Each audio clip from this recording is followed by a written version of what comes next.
Nós vamos ver um pouquinho aqui do início da história do profeta Jonas.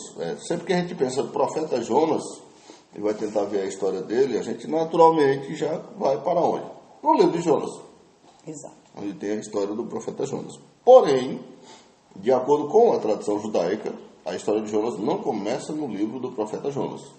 Começa, na verdade, no livro de Reis, 1 Reis. E o trecho que a gente vai ler aqui é 1 Reis, capítulo 17, a partir do versículo 8. Essa é a gênesis, né, da história do profeta Jonas. Vamos ver aqui então. O texto diz assim, em português. Então lhe veio a palavra do Senhor, dizendo: Dispõe-te e vai a Serepta, que pertence a Sidom, e demora-te ali, onde ordenei a uma mulher viúva que te dê comida. Então ele se levantou e foi a Serepta. Chegando à porta da cidade, estava ali uma mulher viúva apanhando lenha. Ele a chamou e lhe disse: Traze-me, peço-te, uma vasilha de água para beber. Indo ela buscá-la, ele a chamou e lhe disse: Traze-me também um bocado de pão na tua mão. Porém ela respondeu: Tão certo como vive o Senhor teu Deus, nada tenho cozido, há somente um punhado de farinha, uma panela e um pouco de azeite numa botija. E vês aqui, apanhei 2 cavacos e vou preparar esse resto de comida para mim e para o meu filho. Comê-lo-emos e morreremos. Elias lhe disse: Não temas, vai e faze o que disseste. Mas primeiro faze dele para mim um bolo pequeno e traze-mo aqui fora. Depois farás para ti mesmo e para o teu filho. Porque assim diz o Senhor, Deus de Israel: a farinha da tua panela não se acabará, e o azeite da tua botija não faltará, até o dia em que o Senhor fizer chover sobre a terra. Foi ela e fez segundo a palavra de Elias. Assim comeram ela e a sua casa muitos dias. Da panela a farinha não se acabou, e da botija o azeite não faltou, segundo a palavra do Senhor, por intermédio de Elias. Depois disto adoeceu o filho da mulher, da dona da casa, e a sua doença se agravou tanto que ele morreu. Então disse ela a Elias: Que fiz eu, ó homem de Deus?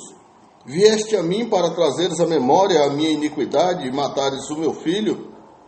Ele lhe disse: Dá-me o teu filho. Tomou-o dos braços dela e o levou para cima, ao quarto onde ele mesmo se hospedava, e o deitou em sua cama. Então clamou ao Senhor e disse: Ó Senhor, meu Deus, também até a esta viúva, com quem me hospedo, afligiste, matando-lhe o filho? E estendendo-se 3 vezes sobre o menino, clamou ao Senhor e disse: Ó Senhor, meu Deus, rogo-te que faças a alma deste menino tornar a entrar nele. O Senhor atendeu a voz de Elias, e a alma do menino tornou a entrar nele e reviveu. Elias tomou o menino e o trouxe do quarto à casa e o deu à sua mãe, e lhe disse: Vê, teu filho vive. Então a mulher disse a Elias: Nisto conheço agora que tu és homem de Deus, e que a palavra do Senhor na tua boca é verdade. Muito bem. Esse é o início da história do profeta Jonas. Mas aí a gente não viu o nome do profeta Jonas no texto em momento algum. E aí a gente vai ver a ligação que tem essa passagem com o profeta Jonas. Sim, perfeitamente, né? O motivo, eu acho que vale a pena então, antes da gente mencionar o profeta Jonas exatamente, saber o motivo do porquê o Elias foi parar na casa dessa viúva, né? Uhum. Ele era um homem ocupado e certamente foi parar por lá porque tinha algum propósito. Ele precisava ir para lá para alguma coisa. E por que foi, né? E aí a gente vai tentar ver aqui por que foi. Deixa eu tentar achar aqui. Muito bem. Lá em Lucas, no capítulo 4, a partir do versículo... Deixa eu achar ele aqui, tá?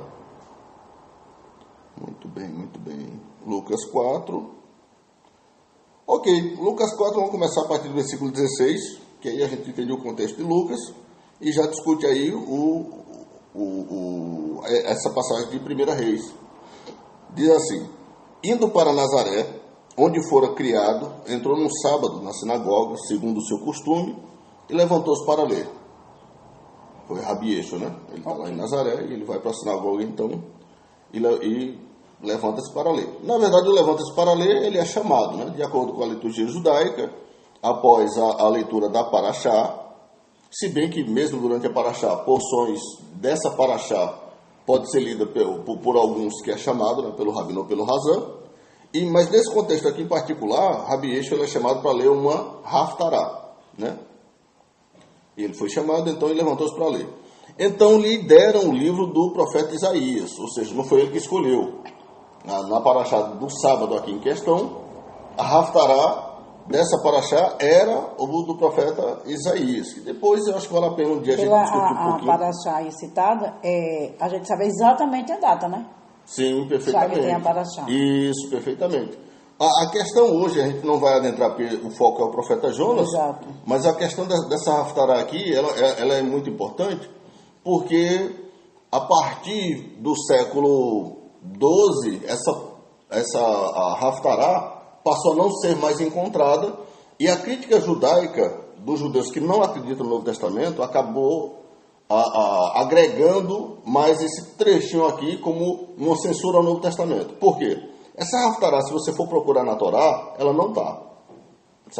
Ela não está. O Rabi Yeshua vai ler aqui a Haftará de Isaías, e quando você vai ver a Paraxá da Torá, cuja Haftará é de Isaías, não é essa. Então, por muito tempo, por muitos séculos, disse-se que o Novo Testamento ele mente em relação à Haftará, porque os judeus que praticam a Torá, que lê a Paraxá e a Haftará de Isaías na sinagoga, nunca leram essa Haftará aqui. Na verdade, a mentira vem dos caluniadores, dos judeus que não abraçam o Novo Testamento. E isso graças a uma sinagoga encontrada no Egito, no Cairo, né? E dentro dessa sinagoga tem uma Genizá. A Genizá é uma sepultura que a Halachá nos ordena construir dentro da sinagoga para livros. Os livros de idade, que já não servem mais, ele é tido como idosos que faleceram. Aí a gente não joga fora, a gente sepulta o livro. E aí dentro dessa Genizá, havia lá dentro, foi descoberta em 1986, se eu não estiver enganado, e lá dentro havia uma Torá, no Egito, no Cairo, cuja Haftará era essa. E foi descoberto que essa Haftará que Rabi Yeshua leu, ela foi usada até o século VIII. Só depois do século IX é que maliciosamente eles tiraram e mudaram para enfraquecer o Novo Testamento. Nossa. Mas desde que a Torá ela foi dividida em porção, desde que as Haftarot foi colocada depois da Paraxá, até o século VIII, quer dizer, 800 anos, essa Paraxá ela foi lida toda semana. Só do século VIII para frente é que maliciosamente os rabinos trocaram. Ok?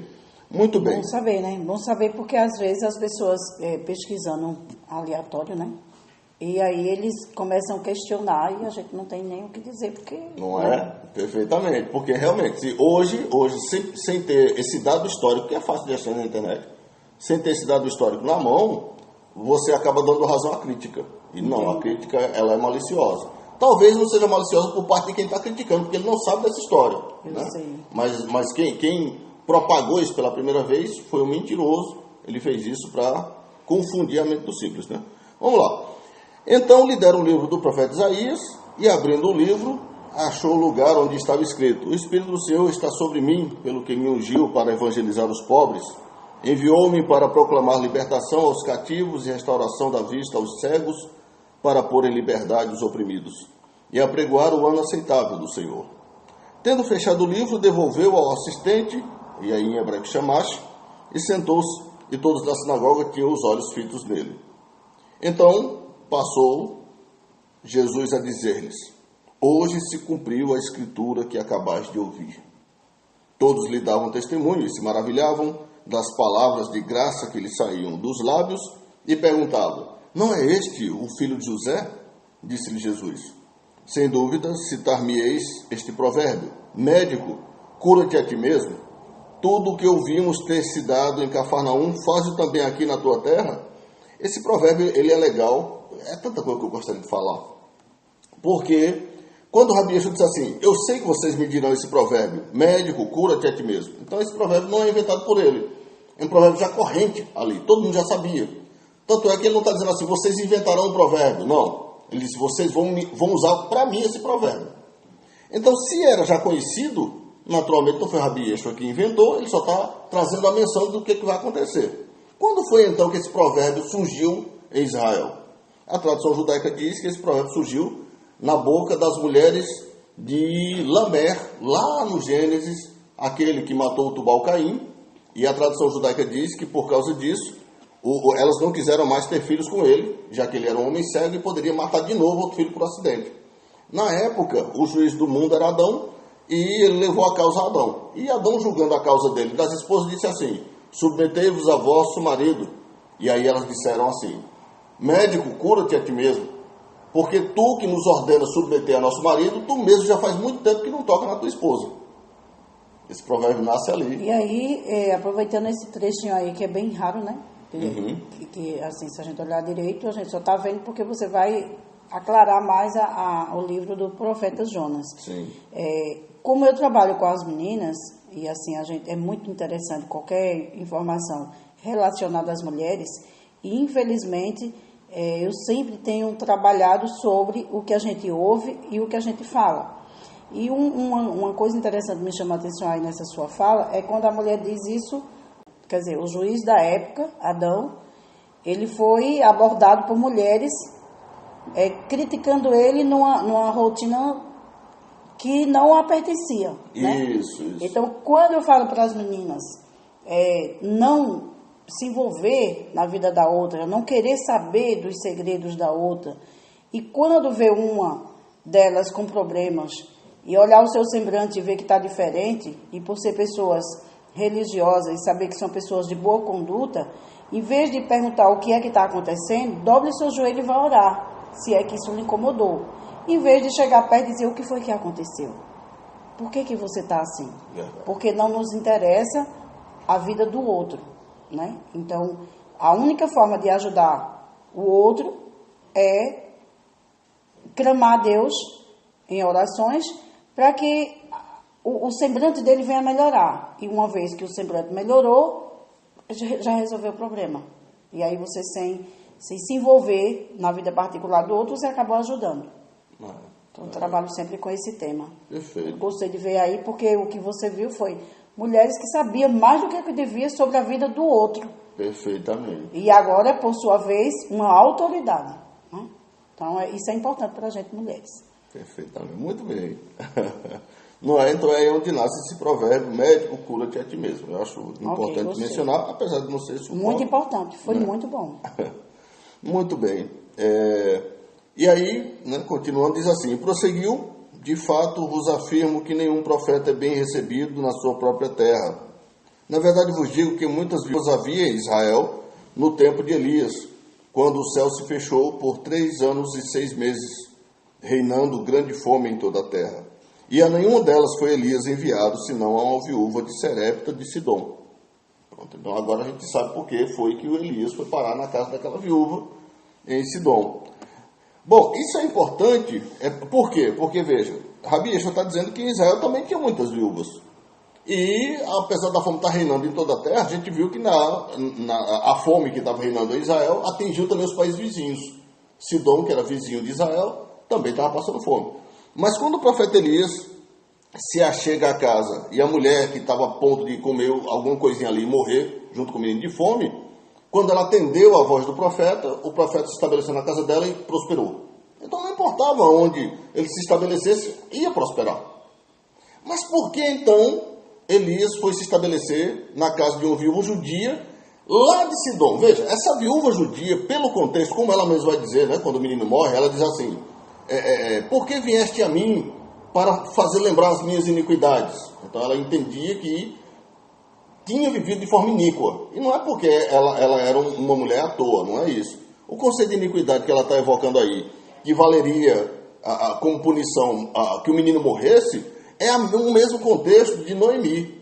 Quando ela sai com o marido lá de Israel e os seus 2 filhos, e vão para Moabe. E lá em Moabe, que é uma nação gentia e idólatra, os dois meninos, ao invés de buscar judias, buscaram duas gentias. E esse desprezo que eles tiveram com os pobres de Israel matou os dois meninos e o marido, ficando Noemi e as duas gentias, Ruth e Orpa, viúvas, né? Essa iniquidade, ou seja, essa viúva aqui, ela era esposa de um gentil. Interessante, né? É por isso que ela está dizendo, olha, o Senhor trouxe a memória diante de Deus a minha iniquidade, quer dizer, eu me desposei com um gentil e agora fui punida, morreu meu menino. Mas outra coisa que é bom chamar a atenção para as escrituras, essa coisa dessa viúva ter sido uma judia e, por sua vez, em vez de escolher ou não respeitou situações, vamos dizer assim mais ou menos, em busca de solução imediata para o problema dela, acabou escolhendo um gentil para casar. Isso chama a atenção de nós mulheres, por quê? Porque se está firme em uma fé, não tem nada que sair daqui, ali, na vizinhança, pegar alguma coisa que não é nossa, que não nos pertence. Né? Então, é uma observação bem interessante para nós. Essa foi a situação dela, né?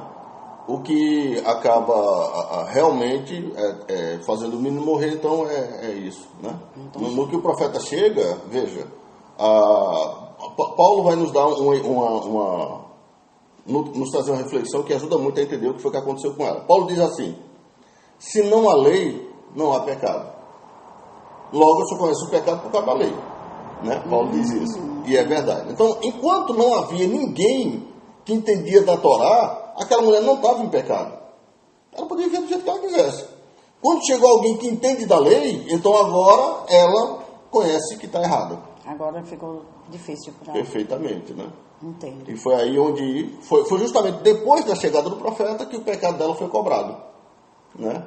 Muito interessante. O estudioso da Torá trouxe à memória toda a falha da vida dela e a palavra do Eterno disse: se a gente tropeça, merece ser punido. Que aí cai naquela questão nossa, né, do dia a dia, de que temos fé em Deus, nós cremos em Deus, respeitamos, entre aspas, porque é do nosso entendimento a palavra de Deus, e a partir do momento que você começa a analisar as escrituras, que é uma observação que a gente percebe logo de Rabi Yeshua, que as pessoas não prestam atenção, que é quando diz assim: aquele que crê em mim segundo as escrituras, né? Quer dizer, crer segundo o que está escrito e não crer segundo o que o povo fala por aí. Então, às vezes a gente, agarrado à fala e não ao texto, acaba achando que está fazendo tudo direitinho e principalmente entre as mulheres eu escuto muito isso, né? Não dentro do nosso grupo, graças a Deus, as meninas, elas são meninas que leem, que já estão inserida dentro do judaísmo, e aí, ou as cristãs, elas são pessoas religiosas, voltadas para as escrituras, né? Então, na nossa limitação, a gente busca todos os dias melhorar mais um pouco, mas aí você percebe que, às vezes, a gente faz por conta e pelo que ouve falar, e entende que está fazendo como diz as escrituras. Inclusive, essa coisa de casamento, né? Às vezes escolhe por conta, pela fala popular, um cônjuge, e quando chega a situação difícil, aí agora não foi mais Deus que colocou, né? Agora aquela bênção transforma-se em uma coisa ruim, e aí você diz, antes que aquilo que Deus lhe deu, agora já não é mais Deus que deu, e aí vem um problemão. Aí você começa a observar esse detalhe logo aí, dentro do trecho das Escrituras. Se prestar atenção ao texto, nos livramos de todos esses males, na verdade.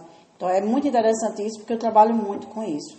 Sempre as pessoas estão abordando, e às vezes me coloca até em situação difícil, porque ninguém é perfeito, né? Lógico. E aí a gente tem que ter uma resposta que venha de acordo com o texto, e admitindo primeiro nossas falhas, né? Perfeito, perfeito. E é justamente esse detalhe que, se antes a vida dela vai ficar difícil pelo que ela fez, admitir a falha dela que trouxe a redenção. Amém. Quem manda esse trecho aí, a gente continua na segunda parte.